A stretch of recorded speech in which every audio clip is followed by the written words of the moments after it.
Bueno, buenos días a todos. Gracias por volver a estar aquí puntuales para empezar las sesiones científicas de esta mañana del Congreso. Bueno, la presento ya, María Emilia Tonda. No, Emilia María Tonda, perdón, y me lo acaba de recordar ahora mismo. Perdona, Emilia María. Es la que va a coordinar la sesión de la enseñanza y aprendizaje de la geografía, una sesión temática, una línea temática tremendamente importante dentro del contexto de la geografía. Y la coordina María Emilia Tonda como presidenta de uno de los grupos de la AGE más activos de siempre, que es el de didáctica de la geografía. Muchísimas gracias, Emilia María, por estar aquí con nosotros. Bueno, en primer lugar, gracias a la profesora Ibarra por su presentación, por el comentario que ha hecho de lo de grupo activo. Yo simplemente recojo el testigo de muchos años de trabajo y me siento orgullosa de estar en estos momentos y durante este periodo representando al grupo de didáctica de la geografía. Agradecer a la organización pues todo el trabajo que están haciendo, que es magnífico, y a todos ustedes también por estar aquí esta mañana puntuales para empezar el trabajo, porque anoche fue una noche más dura, pero agradecidos a todos, de verdad. Bueno, sin más dilación, porque tengo que ser muy estricta con los tiempos, y yo les pediría a los compañeros que van a presentar sus comunicaciones y a defenderlas que fueran estrictos con el tiempo, porque me sabe fatal eso, decir, te queda un minuto, date prisa, tal, y se pone uno muy nervioso, y a mí también me sabe pues bastante mal el dar estas prisas, pero lo vamos a hacer para todos igual y vamos a ser muy estrictos. Bueno, la primera comunicación, que espero que estén los comunicantes, los profesores Andrés López y Molina de la Torre, están aquí para presentar. Adelante. La comunicación lleva por título Planificación y diseño de rutas turísticas con un sistema de información geográfica online, propuestas y aplicaciones educativas para Castilla y León. Adelante. Puedes poner el reloj en marcha. Adelante. Buenos días a todos. Soy Gonzalo Andrés López del Departamento de Ciencias Históricas y Geografía de la Universidad de Burgos, y venimos a presentar esta comunicación que hemos elaborado en colaboración con el equipo del Departamento de Geografía de la Universidad de Valladolid, en concreto con mi compañero Ignacio Molina de la Torre. No me voy a detener, puesto que nos van a agobiar, no me voy a detener en muchas más presentaciones. Planificación y diseño de rutas turísticas con un sistema de información geográfica online, propuestas y aplicaciones educativas para Castilla y León.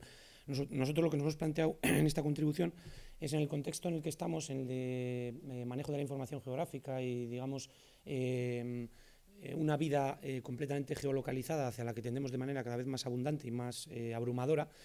Obviamente la educación y la enseñanza en las aulas pues no puede obviar esto. Muchas de las competencias, como conocen, de algunos de los grados en los que los geógrafos impartimos docencia, hay multitud de competencias espaciales. En los sistemas de información geográfica, hablando de ellos de modo genérico, los SIG se han extendido pues, en muchos otros grados, concretamente en este caso vamos a hablar del grado de turismo, y ha habido muchos cambios en los últimos 10 años. El concepto del open source, de los SIG de código abierto, en la última década pues, ha transformado completamente las formas de trabajar.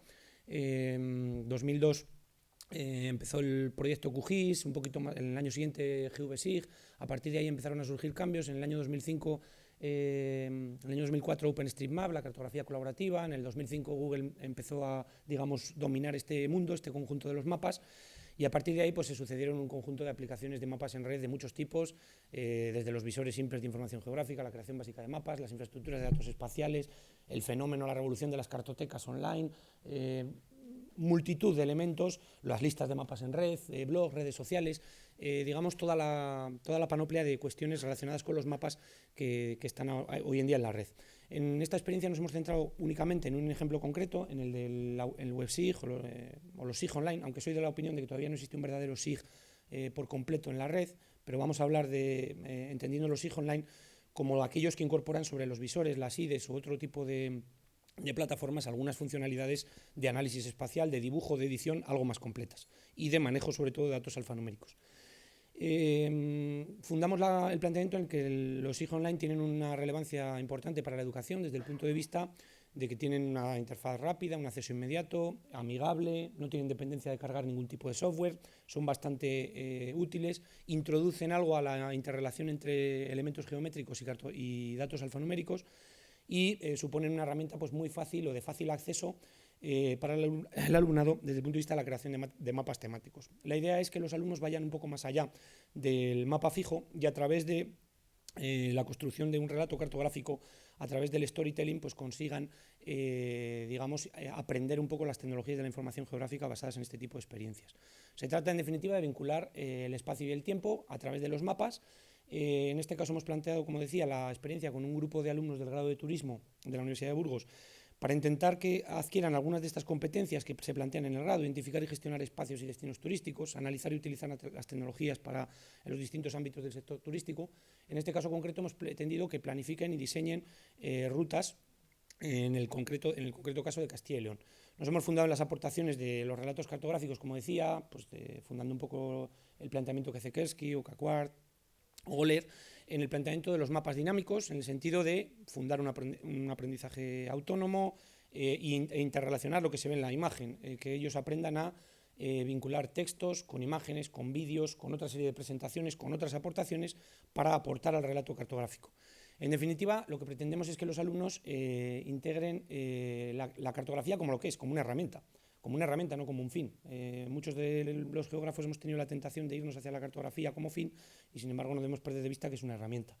En esta perspectiva, siguiendo lo que ha planteado recientemente Peterson en Mapping in the Cloud, la idea es que los mapas dinámicos son el futuro de la red, se comparten, están vivos permanentemente y bueno, van un poco más allá del mapa fijo. En ese sentido, la experiencia que hemos planteado es simple, utilizando una de esas plataformas a las que aludía antes, concretamente la de ArcGIS Online, por las versatilidades que tiene en cuanto a la construcción de Story Maps. Hemos utilizado el ejemplo concreto del Story Map Journal a través de la plataforma que tiene ArcGIS en la red, con el builder que es muy fácil de manejar para los alumnos, les permite acceder rápidamente a internacional con este tipo de tecnología sin necesidad de un aprendizaje previo demasiado exhaustivo, como ocurría en algunos de los SIG de escritorio hace unos años, que teníamos, digamos, unas reticencias, sobre todo por parte del alumnado en otros grados. En este caso, los alumnos del grado de turismo, ahora veremos algunas de las conclusiones. A través de este tipo de herramientas se acercan de una manera mucho más rápida al mundo de los sistemas de información geográfica que si tenemos que trabajar con SIG de escritorio o con otro tipo de plataformas. Como se está viendo en la imagen, se les enseña a fundar las fuentes, trabajar con distintas metodologías, utilizar imágenes, utilizar textos, seleccionar presentaciones, seleccionar vídeos que ellos van integrando en el Story Map y van componiendo pues, un relato cartográfico. Al final se trata de componer una presentación como la que se muestra aquí. En este caso, los alumnos del tercero del grado de turismo lo que han hecho es aprender sobre el Camino de Santiago en Castilla y León, interiorizando aspectos culturales, urbanos, patrimoniales, elementos relacionados con la ruta del camino en Santiago y León, en Castilla y León, a través de una serie de hitos que son los que se van marcando en el Story Map Journal, el trazado del propio camino, algunos elementos patrimoniales, consultas vinculadas a cada uno de los centros que están en el camino, para al final hacer, digamos, una interrelación espacial de la relevancia que tienen los elementos y los hitos del patrimonio en este contexto en Castilla y León. Al final los alumnos lo que construyen es una aplicación propia, este es uno de los ejemplos, construyen una aplicación propia manejando toda esta información e interrelacionándola con los procesos turísticos y con la importancia que tiene esta ruta en concreto en Castilla y León. Como se puede ver, pues tiene múltiples posibilidades. Este es uno de los ejemplos que Esri tiene implementados en la plataforma, uno de los Story Map, pero hay otras muchas posibilidades, comparando etapas, comparando diferentes cartografías temporalmente. Es una herramienta bastante interesante desde el punto de vista del aprendizaje. Como no me quiero extender ni sobrepasar los 8 minutos, termino. Las conclusiones a las que hemos llegado en una experiencia rápida es que el Story Map y el Storytelling sí que realmente son interesantes desde el punto de vista de otros grados en el aprendizaje de la geografía, en este caso en el grado de turismo, favorecen la adquisición de competencias espaciales a la vez que el alumno aprende sobre otro tipo de competencias. El manejo de este tipo de herramientas online sobre el fenómeno turístico en relación al Camino de Santiago de Castilla y León les ha facilitado, como digo, ese acercamiento.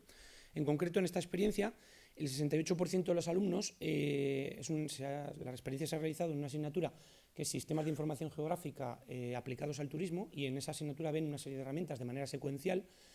es curioso que el 68% de los alumnos han seleccionado el Story Map como herramienta preferida, en concreto esta plataforma de ArGIS Online, para diseñar y planificar rutas turísticas frente a otro tipo de herramientas que también han manejado en esa asignatura, como otro tipo de visores, como las IDES o incluso como sistemas de información geográfica de código abierto que manejan en la asignatura. El 50% de los alumnos ha valorado positivamente el Story Map como herramienta para mostrar sintéticamente cuestiones relacionadas con el turismo, y un 25% de los alumnos ha manifestado que gracias a esta herramienta ha superado el miedo o la fobia tecnológica, entre comillas, que tienen al principio a los SIG por total desconocimiento de este tipo de herramienta.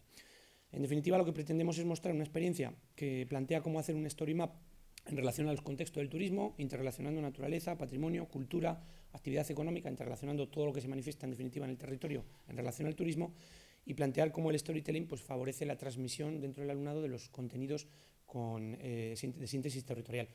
No olvidando, y es un mensaje importante, que como ya sabemos en la tradición geográfica, los mapas, cuanto más simples, más efectivos desde el punto de vista de la transmisión de lo que queremos contar.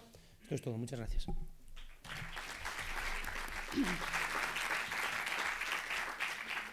Muchas gracias al profesor Andrés. La siguiente comunicación, los profesores Borini, Montealegre y la profesora Ibarra. El título es La divulgación del conocimiento geográfico, desarrollo del documental La teledetección, descubriendo el territorio invisible. Bueno, primeramente, buenos días a todos. Me llamo Daniel Borini Alves, soy estudiante predoctoral aquí en la Universidad de Zaragoza.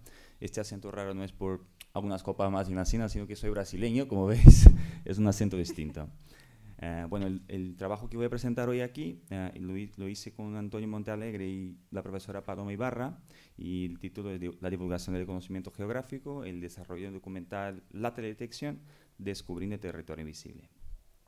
Bueno, para empezar, es importante comentar que en el ámbito de la investigación, la publicación de artículos científicos es una tarea fundamental, pero el alcance de este tipo de publicación está muy restringido a la comunidad científica.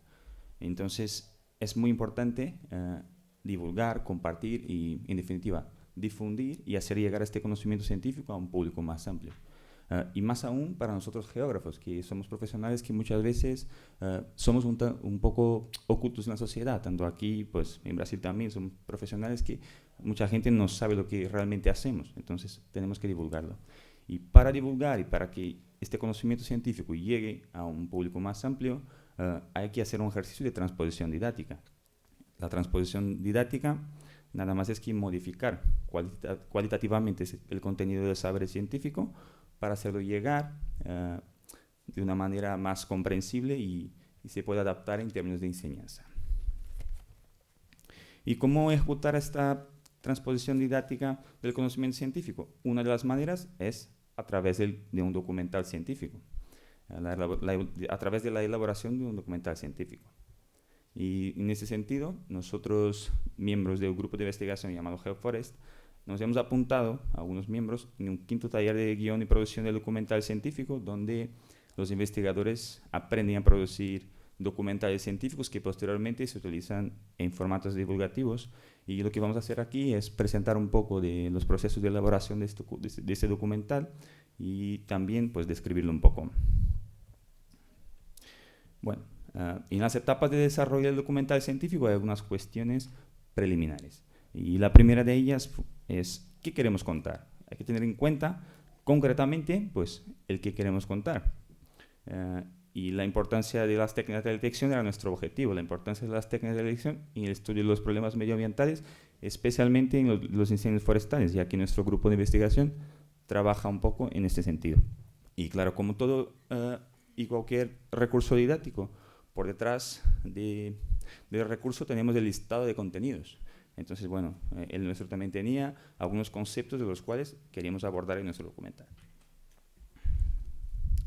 Una otra cuestión preliminar es ¿cuál es la historia que nos va a permitir contarlo? Sin que la gente se aburra y pues, no acabe de verlo, obviamente, y que lo entienda y que lo aprenda. Para esto hay que idear una historia que permita transmitir nuestra información científica y que es tan importante como tener en cuenta lo que se quiere contar. En ese sentido, pues, hemos conversado entre nosotros que participamos del taller y nos gustaría aprovechar esta aportación que la teledetección tiene, que es permitir ver en longitudes de onda no visibles por el ojo humano, y en ese sentido viene el título del documental, que es La teledetección, descubriendo el territorio invisible, que nos cuenta una narrativa en primera persona con un protagonista que invita y conduce al espectador a descubrir el territorio invisible. ¿Y dónde se desarrolla la historia? Pues en la cualidad de Julve, en Teruel, que además de tener este paisaje tan bonito como podéis ver en la foto de la izquierda, también se registró en 2009 un incendio muy extenso, con lo cual nuestro grupo de investigación contribuyó para investigarla. Pasando a las etapas de desarrollo documental, las fases de elaboración del documental. Entonces, en primer momento, tenemos la elaboración de la escaleta. ¿Qué es la escaleta? Pues es un documento que contiene la división de la narrativa por secuencias o escenas cronológicas y con sus especificaciones. Entre ellas, como podéis ver, el texto completo que se pretende tener en esta escena, el audio que se pretende tenerlo, pues es en voz en off. Si la persona va a hablar en primera persona, o hay que definirlo, hay que describirlo, y las imágenes que se pretende presentar, y claro, la duración de esta secuencia. En este caso, como podéis ver en la primera de ellas, teníamos como objetivo que la duración fuera de 20 segundos. Y nuestra escaleta tenía 23 secuencias, 4 de introducción, de las 5 a la 19 iba del nudo, y bueno, el desenlace iba de la 20 a la 23. Otro documento importante es el plan de rodaje. Después de tener la escaleta, hay que establecer un documento donde vas a poner el orden de presentación de esas escenas, de la producción de esas escenas. No hay que ser el orden cronológico de la historia, como sabemos. No hay que grabar o no hay que hacer el filmaje de las escenas de acuerdo con el orden del guión. O sea, se puede establecer una orden distinta de acuerdo con la logística necesaria. Entonces, hay que establecer un documento en que va a decir qué horas, dónde y cuáles son las personas que estarán involucradas, todo esto. Entonces, en esto va este documento. El próximo paso es el proceso de rodaje, que lo hicimos el día 22 de abril del año pasado, y como podéis comparto algunas fotos con vosotros. Fueron 12 horas de jornadas de trabajo,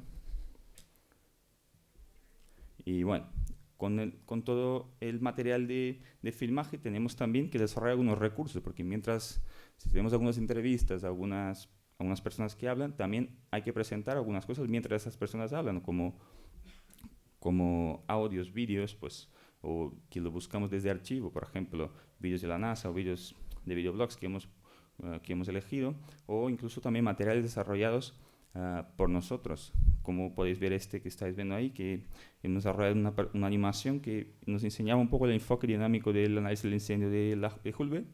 Queda un minuto. Gracias. Pues que va a enseñar un poco de esto, o sea, un recurso de desarrollo propio. Y la fase final es el montaje, que podéis ver que simplemente es seleccionar el material de rodaje e integrar los recursos.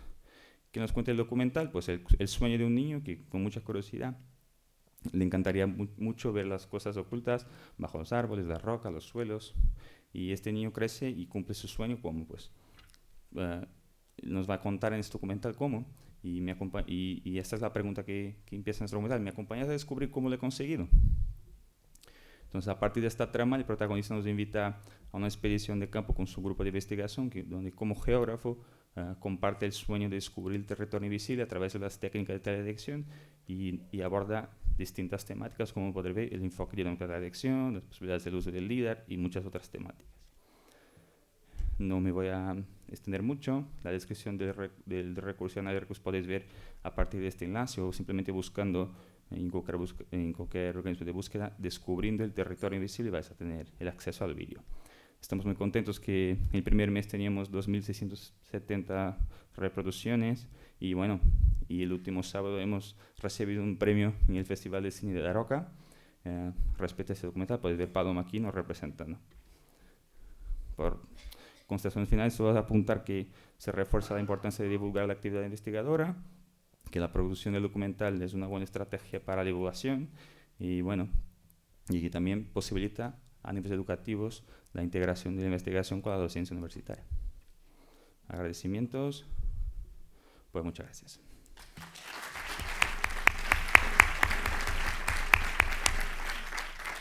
Muchas gracias, profesor Borini. A continuación, la comunicación presentada por los profesores Domínguez y Benito del Pozo, el título Examen crítico de la cartografía de parques tecnológicos en la red y su valor didáctico. Buenos días. En primer lugar, enhorabuena a los organizadores del Congreso y muchas gracias al Comité Científico por haber elegido esta participación, esta presentación para ser traída hoy aquí y sometida a discusión. Se trata de un trabajo que hemos realizado dos profesoras de la Universidad de León, la profesora Raquel Domínguez y yo misma, y el objeto fundamental ha sido, que nos hemos planteado, ha sido trabajar con la cartografía disponible en la red sobre parques científicos y tecnológicos españoles.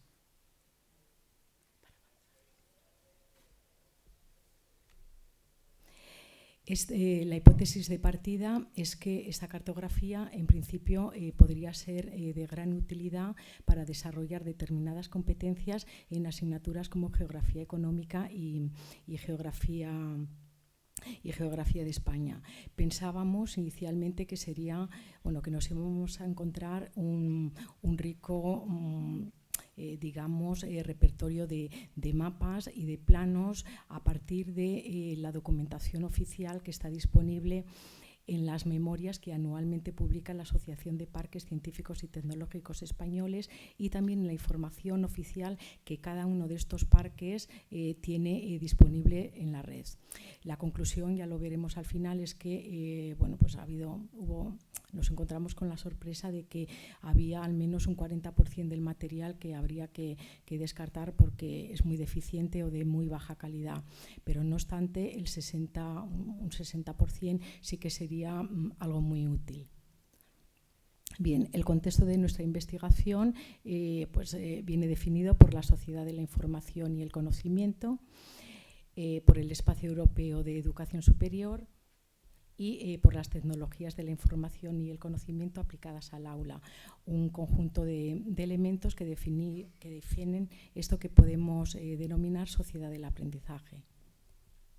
Los objetivos, los he indicado someramente antes, aparecen aquí de nuevo: analizar los documentos cartográficos disponibles en las webs sobre parques científicos y tecnológicos españoles, determinar las posibilidades didácticas de este recurso y, por último, definir una guía de análisis para los alumnos. La metodología la hemos desarrollado en 3 pasos: definición de la muestra, que viene dada por las webs de los parques científicos y tecnológicos socios de la APTE. Aquí hay que señalar que aunque la mayoría de nuestros parques pertenecen a esta asociación, no son el 100%, hay una pequeña parte, un 10%, un 15% que queda fuera. Pero el universo de nuestra muestra lo definen los socios. El siguiente paso han sido una serie de acciones de prospección. Hemos explorado y revisado el material, hemos diferenciado y etiquetado lo disponible y hemos seleccionado y hemos trabajado con aquellos que ofrecían una información que podía ser relevante y útil en el aula. Por último, en la fase de análisis hemos estudiado las tendencias de este tipo de cartografía en Internet y la hemos, como he dicho, evaluado. Con respecto al uso, nos hemos fijado en la propiedad, en la titularidad de la cartografía, en su accesibilidad y, sobre todo, en su interactividad. También en la utilidad que pueden tener, obviamente, para nuestros estudiantes. Con respecto a la representación, nos hemos fijado en variables visuales como tipos de implantación, en sistemas de representación y en otros aspectos técnicos. Bien, con respecto a resultados, el 75% de las páginas web analizadas hemos encontrado que tienen información cartográfica. La mayoría de los parques que no tienen cartografía, ese otro 25%, son sobre todo del tipo parque científico. Los documentos cartográficos son de 2 tipos, de localización o generales y temáticos o específicos. Con respecto a la accesibilidad, hemos detectado que es buena en la cartografía de localización y mala en la cartografía específica. Con respecto a interactividad, es media-alta en cartografía de localización y baja en cartografía específica. Por lo que respecta a la representación cartográfica, bien, la mayoría de los datos que brindan estos mapas y planos sobre parques tecnológicos son cualitativos. Con frecuencia las leyendas están incompletas. Hay a veces generalización excesiva, se ofrecen esquemas que no resuelven dudas. La escala no se suele incluir y pues la orientación es incorrecta, predominan símbolos concretos y la variable visual color.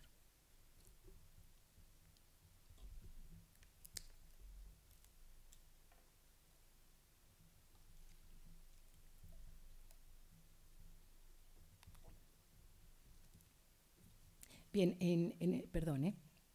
en este gráfico hemos clasificado todo el material analizado en seis grupos, en 6 tipos, con el resultado de que los que aparecen en franja verde serían aquellos aptos para utilizar en el aula. Es decir, en primer lugar, una cartografía de localización y específica interactiva. Esta sería la más adecuada, aunque no es la más frecuente, como vemos en el gráfico. También la cartografía de localización interactiva y de localización interactiva y específica estática. Esta también podría ser valiosa, y ya algo menos la cartografía de localización y específica estática. El resto lo suprimiríamos. Y ya para terminar, pues el examen crítico. Diríamos que en general esta cartografía no está bien aprovechada, no es percibida como valiosa por parte de los parques tecnológicos, y la prueba es que una parte de ella es muy defectuosa y tiene poca utilidad. En el aula podríamos decir que ese 60% que hemos chequeado y tiene buena calidad, buena definición y buena información, sí que sería relevante como recurso para desarrollar competencias relacionadas, como dije al principio, con la geografía económica y la geografía de España, entre otras. Y nada más. Muchas gracias.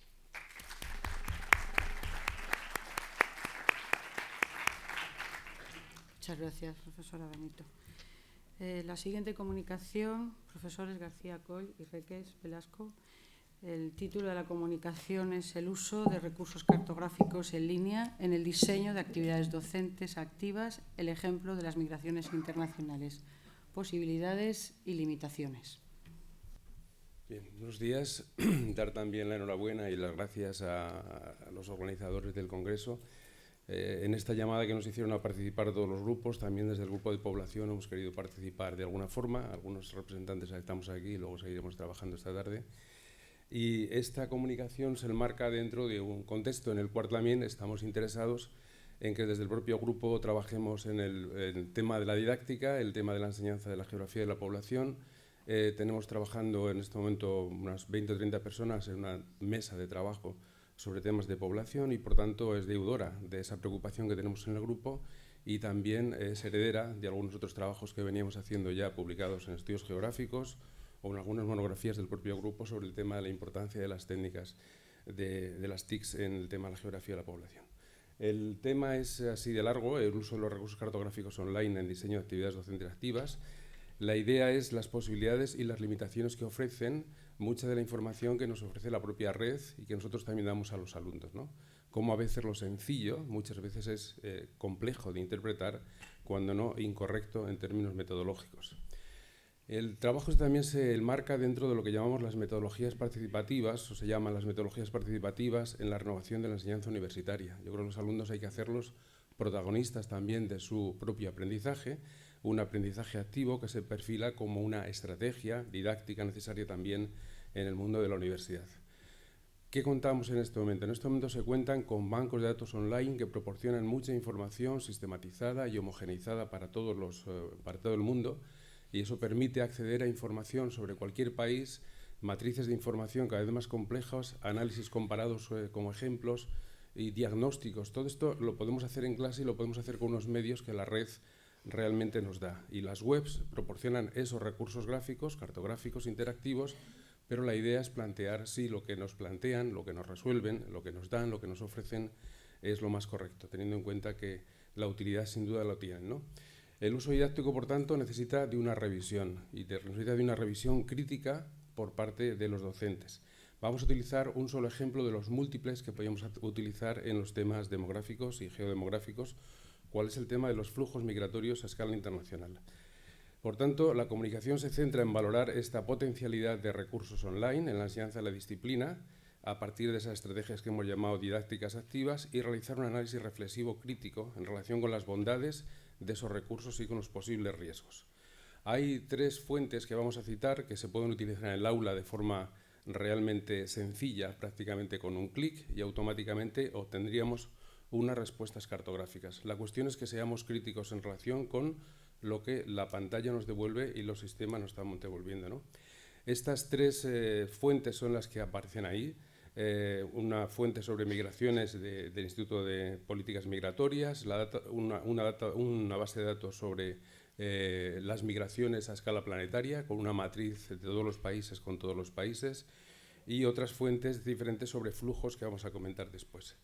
Entonces, los resultados cartográficos que nos ofrecen son de este estilo. Un mapa de este estilo que habla, por ejemplo, de lo que sea de la migración, en este caso de China, evidentemente presenta una serie de limitaciones que en la comunicación se cuentan de forma detallada. Esto es tan interactivo como cada vez que cambio de país, automáticamente se va regenerando el mapa, en este caso con los emigrantes chinos. En el caso de la base de datos, esta otra fuente nos permite también hacer estos mapas de flujos en los cuales hemos avanzado un poco más respecto al anterior, ya no es un símbolo proporcional, son unos flujos que nos muestran las relaciones, en este caso, de inmigrantes o de migrantes entre China y el resto del mundo. Pero evidentemente también presentan limitaciones desde el punto de vista de la información que ofrecen, de la jerarquización, es decir, nos dan información sobre flujos, pero no sobre todas las demás informaciones que vamos a comentar. O esta última tipo de cartografías que nos permiten, realmente son más grafías que cartografías, pinchando en esa rueda, trabajar con cualquiera de los países y comparar las relaciones o analizar las relaciones de todos los países con todos los países. Digamos que este tipo de fuentes y este tipo de herramientas en fracciones de segundos nos permiten obtener casi un diagnóstico ajustado más o menos de cada uno de los países en relación con el tema este que estamos comentando. La propuesta que hacemos va un poco más allá. La propuesta que hacemos es ser críticos con estos temas y plantearnos una respuesta metodológica a esas limitaciones de esa cartografía aparentemente correcta. Por tanto, lo complejo sería empezar por definir una matriz de información de todos los países contra todos los países. Esa matriz de origen nos da información sobre volúmenes de migrantes, nos da información sobre dirección, nos da información sobre el peso relativo. Todo esto lo tenemos que ir calculando con los propios alumnos. No es lo mismo 100 inmigrantes que 10.000 inmigrantes, aunque las cartografías que hemos visto antes lo representan de la misma forma. Trabajaríamos con diferentes tipos de mapas y iríamos generando una cartografía mucho más compleja, como vamos a ver ahora a continuación. Este sería el esquema metodológico que deberíamos de trabajar con los alumnos, haciendo lo difícil más fácil de entender y criticando lo fácil como difícilmente interpretable. Perdonadme el juego de palabras. Vamos a imaginar el análisis de la inmigración internacional y vamos a imaginar el ejemplo de la diáspora china, que es una de las más interesantes a escala, digamos, planetaria. La primera cuestión es determinar los vectores de origen y destino no cuantificados ni jerarquizados. Digamos cuál sería la red migratoria de China en este momento. Evidentemente esto nos da los flujos, nos da las direcciones, nos da la geometría de las migraciones, pero poco más.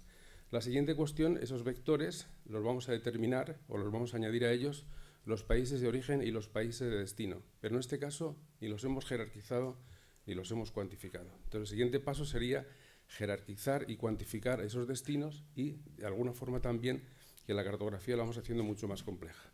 Junto con esos flujos que marcan, digamos, esas tendencias y marcan esas geometrías de las migraciones, nos encontramos también con el peso relativo. El peso relativo que tiene cada país respecto a todos los demás países. Le queda un minuto. Planteamos entonces esto, planteamos también el peso absoluto de los países de destino, de la migración total, y al final vamos haciendo una cartografía que va sumando diferentes tipos de herramientas hasta construir este mapa final que estamos comentando, que es el de los valores jerarquizados, el peso relativo, absoluto, la posición, etcétera, etcétera. Cuando trabajamos con inmigración, la respuesta es la misma, pero evidentemente cambiando los colores, y la idea sería, por tanto, incorporar esa dimensión espacial a la dimensión cualitativa y cuantitativa y añadir mapas también de este estilo tan complejo. Para acabar ya muy rápidamente, yo creo que las webs, como con respecto a la docencia, son amigos y enemigos. Son aliados porque facilitan el acceso, nos dan mucho volumen de información, nos dan gran facilidad, pero también nos genera errores, lecturas difíciles, interpretaciones incorrectas. Por tanto, deberíamos de trabajar con ese tipo de cartografías, son mucho más complejas, los hacemos con los alumnos de forma interactiva y de alguna forma este gran problema que tenemos en el mundo actual, en el que tenemos muchos datos, poca información y menos conocimiento, gracias a la metodología que estamos planteando, permitiría equilibrar datos, información y conocimiento. Una formación, creemos que nunca debe ser confundida con información, por más que la información sea la clave y factor clave del conocimiento. Muchas gracias.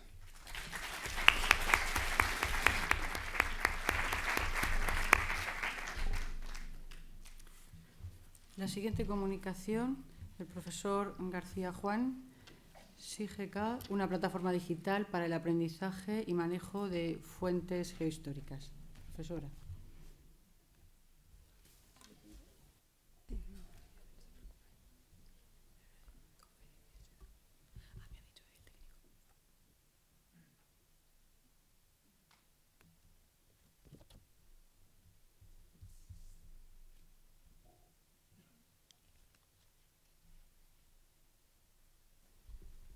Muy buenos días. Como han empezado otros ponentes, pues parece obvio. Lo primero, agradecer que nos hayan seleccionado para poder presentar SIGK. La AGE ya el año pasado nos permitió presentar en Alicante otro módulo también de esta misma iniciativa.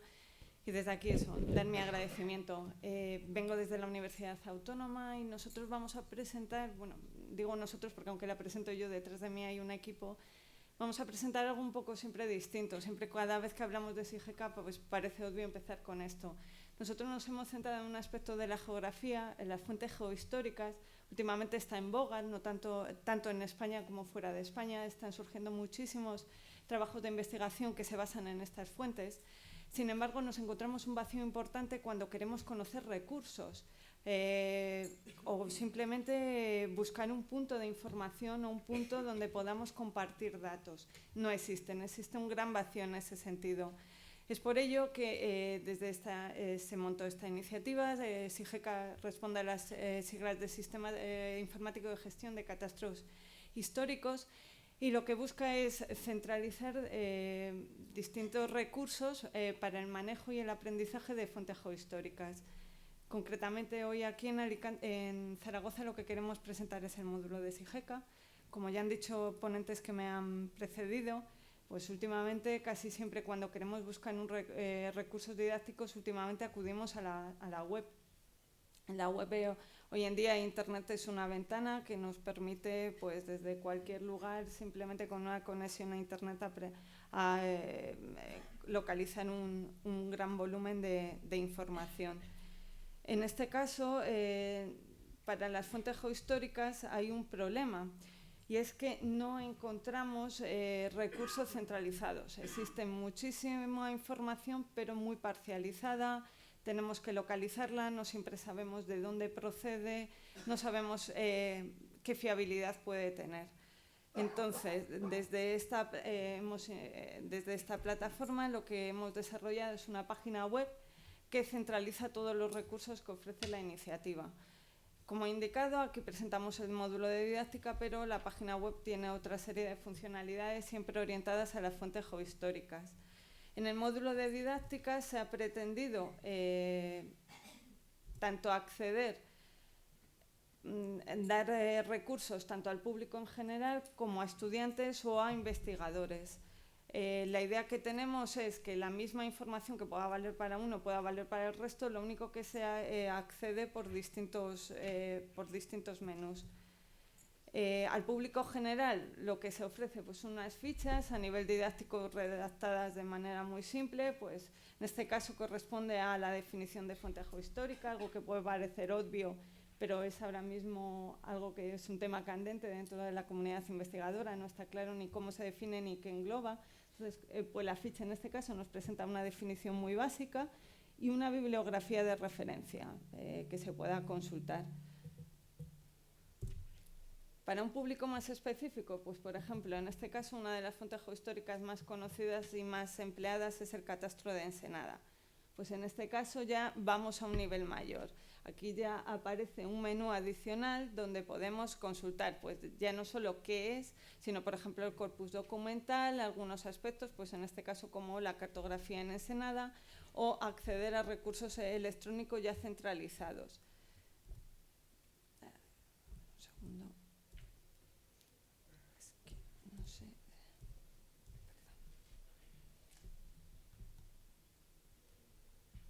Vale, creí que tenía conexión a internet, disculpen.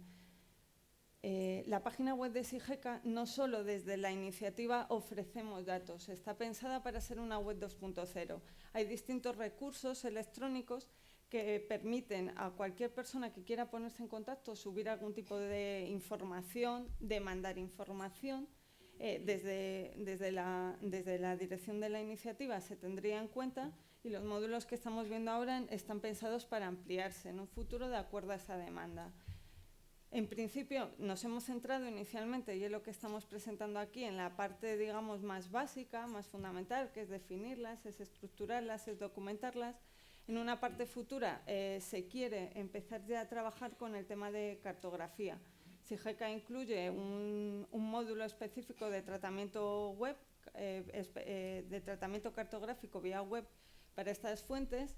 Y desde aquí lo que se quiere ofrecer también es a gente pues que no, normalmente quien trabaja con fuentes geohistóricas no tiene mucho conocimiento, pues a lo mejor de sistemas de información geográfica o demás, darle siempre recursos específicos. Y vamos a ver un segundo. El problema es que no tengo conexión a internet, pero bueno. Cualquier persona, pues eso, conectando a la página web puede consultarlo y puede ver cualquier tipo de dato. En definitiva, y un poco para concluir, porque tampoco quiero ni extenderme ni nada más, desde aquí es eso, es un principio, digamos, para poder empezar a trabajar. No está terminada, digamos, en el sentido que está pensada para modelarse con cualquier persona que pueda acceder a ella, y en un futuro es eso, sus funciones serán ampliadas de acuerdo a la demanda que se tenga. Y la idea también es que sirva un punto de encuentro, crear una comunidad de investigadores donde esta información didáctica no solo sea, digamos, a un nivel más básico, sino a nivel de investigación que permita ampliar el conocimiento, ampliar el manejo de estas fuentes. Con esto lo doy por finalizado. Pues muchas gracias. Creo que ha sobrado un minuto, o sea que se agradece mucho también la brevedad y la síntesis. A continuación, profesor o profesora García Monteagudo, profesor, la comunicación, las percepciones sociales en el barrio de Ruzafa, Valencia, una aplicación didáctica.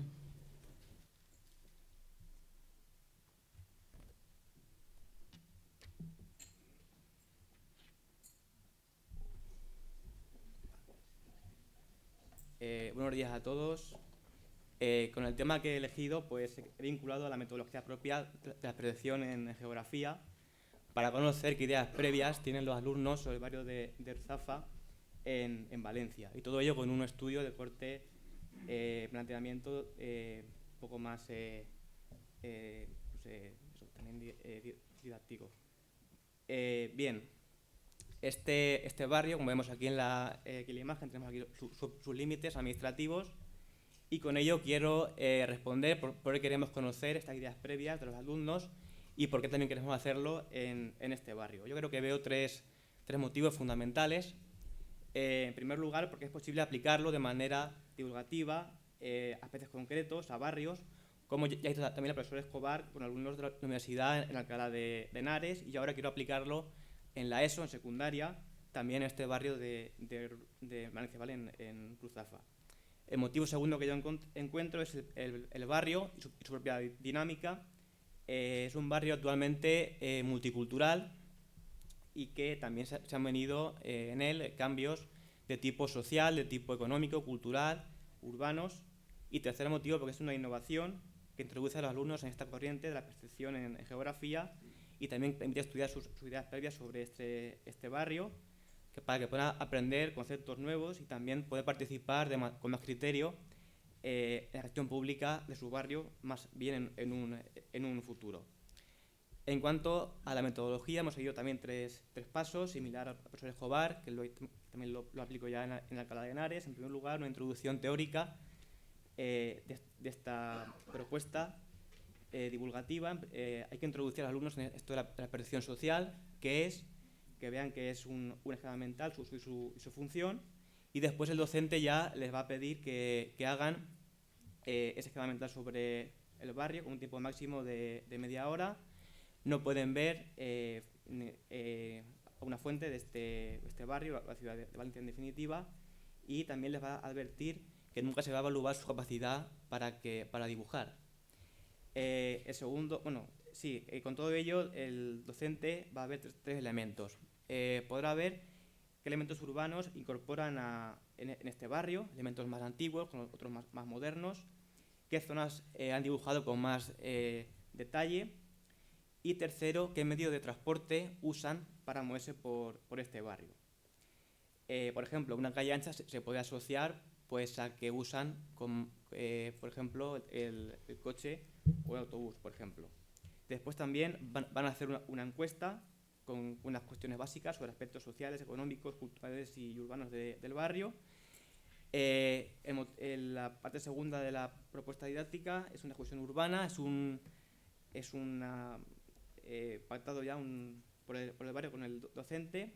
El profesor tiene que asumir una función de guía y el alumno tiene que asumir la función, tiene que apuntar todo aquello que vea, todos aquellos elementos que le puedan ver interés, que le presenten interés en este barrio.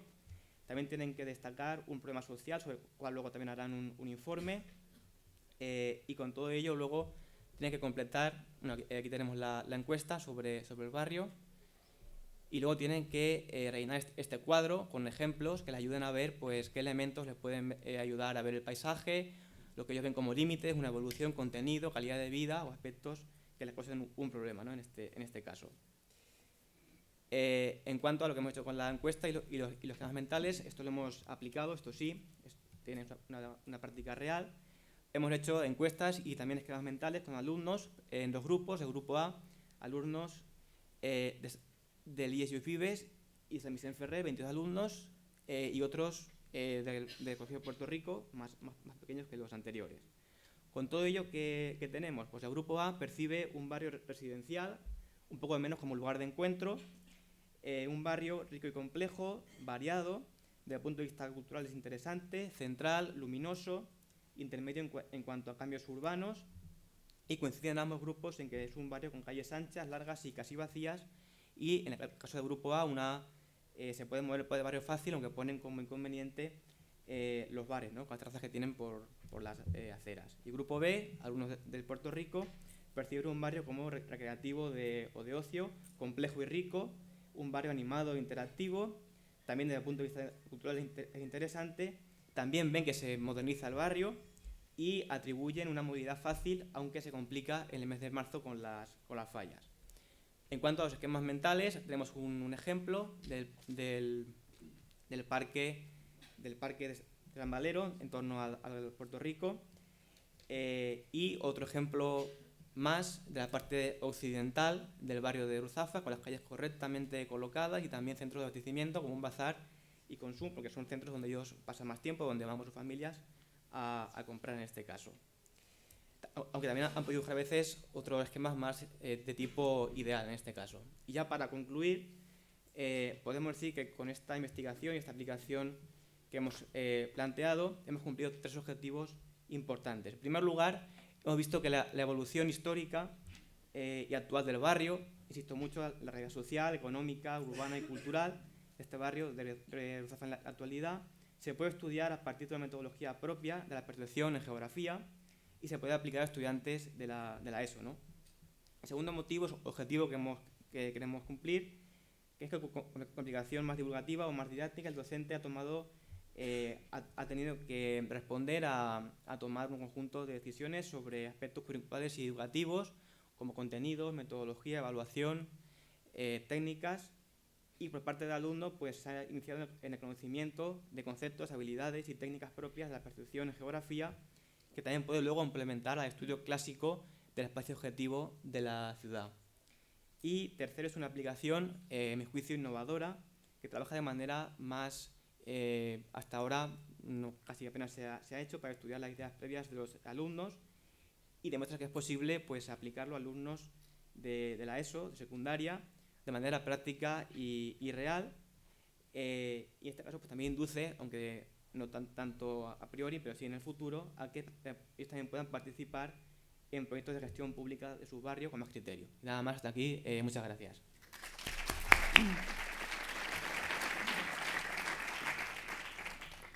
Creo que se está aprendiendo muy bien lo de los tiempos. Profesor Martínez Medina y profesor López Fernández son los autores de la comunicación, de la última de las comunicaciones, análisis de la cartografía en los libros de texto de ciencias sociales en educación primaria.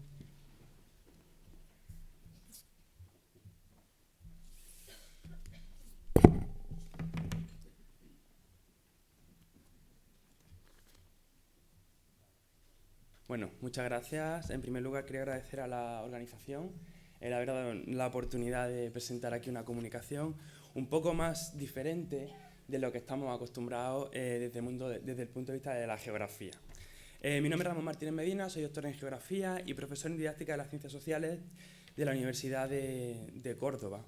Y presento esta comunicación titulada El análisis de la cartografía en los libros de texto de Ciencias Sociales en Educación Primaria, junto a José Antonio López Fernández.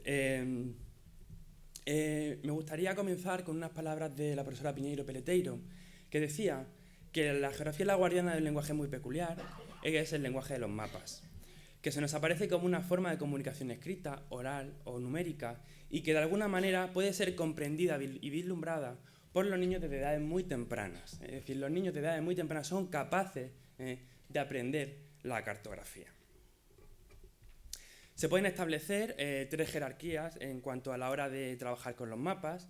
En primer lugar, como un instrumento técnico, siguiendo a Óscar Jerez, como un instrumento técnico que nos permite conocer y comprender el territorio y todos los fenómenos que en él suceden. Luego, como un instrumento didáctico que permite alfabetizar geográficamente, enseñar y aprender a leer, interpretar y comprender el lenguaje cartográfico. Y por último, como un instrumento educativo. Comunicar una realidad que permita la interpretación de forma crítica con el fin de desarrollar capacidades intelectuales, procedimentales y actitudinales en el alumnado de educación primaria, que es lo que nosotros pretendemos conseguir. Dentro de la educación primaria, ¿cuáles son los aspectos que más nos interesan a la hora de abordar la cartografía? Siguiendo a Pilar Gómez, son 4 los elementos que debemos trabajar en la educación primaria, que son la proyección, la escala, la orientación y la simbología. Y teniendo en cuenta que la cartografía siempre debe estar adaptada al desarrollo psicoevolutivo del alumnado, para poder utilizarla, interpretarla y así conseguir aprendizajes significativos. ¿Por qué? Pues porque el uso de los mapas, la importancia de los mapas es importantísima, pero sobre todo porque permiten a los niños desarrollar la curiosidad, proponer soluciones a problemas espaciales, localizar elementos en el territorio y fomentar el desarrollo de unos valores sociales y ambientales en educación primaria. En segundo lugar, hay que tener en cuenta qué hay que enseñar. Eso es fundamental. Los decretos educativos nos dicen qué es lo que hay que enseñar. En este caso, lo que he puesto un poco los contenidos generales que hay que enseñar según la LOMCE. No voy a entrar a desarrollarlos, pero para que veáis, todos estos son los contenidos que hay que trabajar vinculados con la cartografía en educación primaria, que son muchísimos. La representación de la Tierra, la orientación espacial, el globo terráqueo, los puntos de la Tierra, el planisferio y luego la cartografía, empezando por los mapas y acabando con los planos. Aquí he puesto también los criterios de evaluación y los estándares de aprendizaje evaluables, pero debido a la brevedad del tiempo no los voy a comentar. ¿Cuál es el objetivo de esta comunicación? El objetivo de esta comunicación surge dentro de mi práctica docente. Me he dado cuenta que la mayor parte de los alumnos de formación del grado de educación primaria no poseen conocimientos geográficos o tienen unos conocimientos geográficos muy superfluos. De ahí que ellos como docentes piensan que el día de mañana lo que van a hacer es utilizar los manuales escolares, no haciendo un análisis crítico de ellos. De ahí que el objetivo principal es conocer cómo los manuales escolares trabajan la cartografía, cómo se enseña la cartografía a través de los manuales escolares, que son el recurso educativo utilizado aproximadamente por más del 80% de los profesores.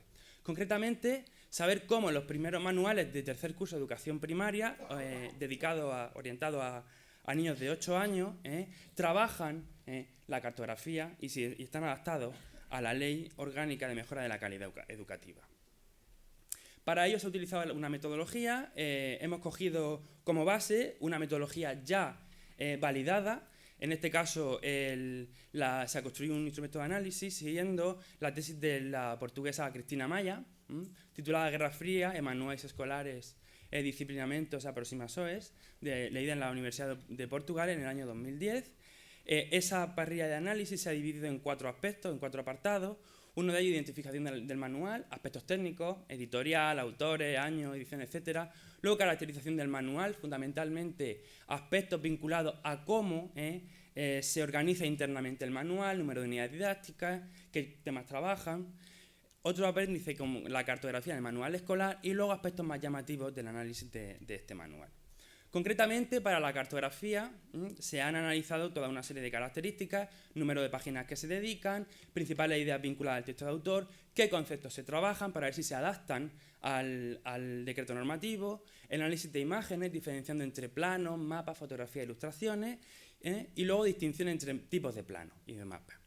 Dentro de los segundos se distinguen 3 tipos, físicos, políticos y temáticos, y a su vez también se han señalado qué características poseen estos mapas, que como después veremos, la mayor parte de los mapas carecen de las características fundamentales que tienen que tener: escala, leyenda y orientación.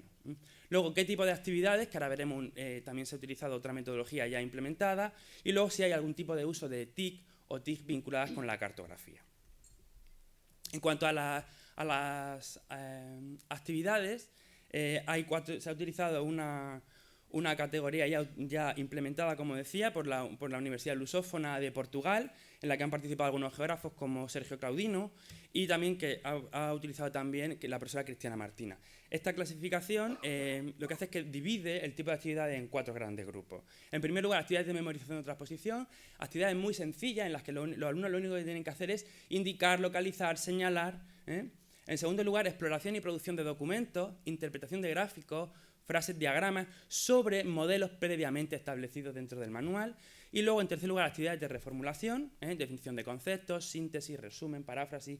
Y en último lugar, situaciones problemáticas, actividades experimentales, proyectos, producción de conocimiento, en definitiva, búsqueda de la información por parte del alumnado de primaria. En esta metodología se han utilizado 4 manuales, pueden parecer pocos, pero hay que tener en cuenta que entre ANAYA, EDB, Santillana y SM controlan más del 70% del mercado del libro escolar en España. Todas estas, casi el 80%. Todas estas editoriales están integradas en ANELE, la Asociación Nacional de Editores de Libros y Materiales de Enseñanza, y hemos utilizado 4 manuales, como decía, del año 2014, adaptados a la LOMCE. En cuanto a los resultados iniciales de la investigación, hay una enorme variabilidad en el tratamiento del contenido de la cartografía. Hay manuales que nada más que dedican 4 páginas, hasta otros que dedican 13. Hay una secuenciación muy similar de los contenidos, partiendo de lo más general a lo más concreto.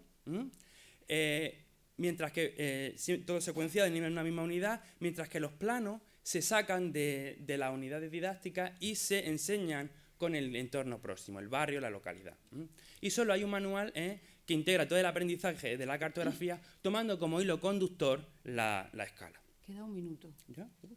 Gracias. Bueno, voy a hacer entonces muy breve. En cuanto a los resultados iniciales de la investigación, aquí tenéis una imagen en la que viene cómo es el tratamiento de las imágenes dentro del mapa, dentro de la cartografía, mapas, fotografías e ilustraciones. Hay muy poquitos mapas en la mayor parte de los manuales, van entre 5 y 15, y hay algunos que abusan de las ilustraciones, de los dibujos.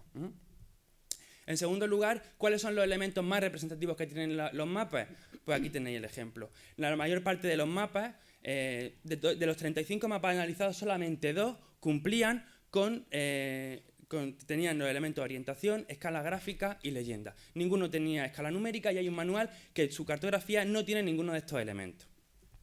Y en cuanto a los tipos de actividades, fundamentalmente para la cartografía son de tipo 2, actividades que requieren requieren el empleo de trabajo a raíz de cartografía ya presentada al alumnado. Aquí tenéis un ejemplo del tipo de actividades. El manual tipo 1 es el que parece más equilibrado, puesto que trabaja las de tipo 2 y las de tipo 3, que son bastante, las que podríamos decir que son más complejas psicológicamente para el alumnado. Y luego, dentro de las de tipo 2, y las que se trabaja directamente con el mapa, se ha hecho otra clasificación para ver realmente qué se trabajaba con los mapas. Y aquí tenéis actividades de tipo 1, que es de localización e indicación, de tipo 2, actividades de tipo 2, que son actividades que suponen el tratamiento de algún tipo de competencia matemática, cálculos, mediciones, y en último lugar las de tipo 3, que son las de dibujar, las de procedimiento. Como podéis observar, prácticamente las actividades con la cartografía en primera son solamente de identificar, señalar y cuestiones muy parecidas. Y a modo de conclusión, hay que decir que el tratamiento de importancia es desigual de unos autores a otros. Sí hay una adecuada adaptación al Real Decreto de Enseñanzas Básicas, salvo en un manual.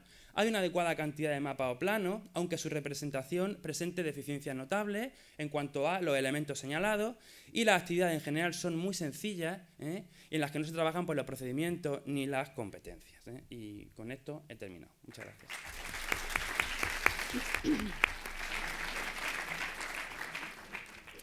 Bueno, muchas gracias a todos los comunicantes. Yo quisiera agradecerles a todos su defensa, porque me han parecido trabajos interesantes y casi todos con un fin que es mejorarnos a todos como docentes. Se han hablado mucho de las nuevas tecnologías como herramientas, con experiencias, con la necesidad de una cartografía simple en el sentido de sencilla para poderla comprender, de materiales docentes, de los parques tecnológicos, del estudio de las migraciones internacionales y la revisión crítica, de unas plataformas digitales, y inmediatamente también han analizado los autores, las percepciones sociales y los libros de texto. Yo creo que con estos comentarios y estas comunicaciones, al igual que con los pósters, creo que tenemos cosas que preguntar y cosas que aportar, y yo les invito a todos a que hagan sus preguntas, las formulen, porque creo que lo más enriquecedor o lo más interesante, aparte de los trabajos que se aportan como un esfuerzo, son los debates que se puedan generar, sobre todo porque yo creo que a todos nos afecta la enseñanza de la geografía, que todos somos docentes y lo que queremos es mejorar nuestros métodos, nuestras enseñanzas y hacer una geografía mucho más viva, dinámica, útil, puesto que la consideramos como una asignatura básica y esencial. Entonces, les invito a que hagan estas preguntas y este debate, y el profesor Buzo se encargará de moderar todas esas cuestiones que me parece que van a ser interesantes.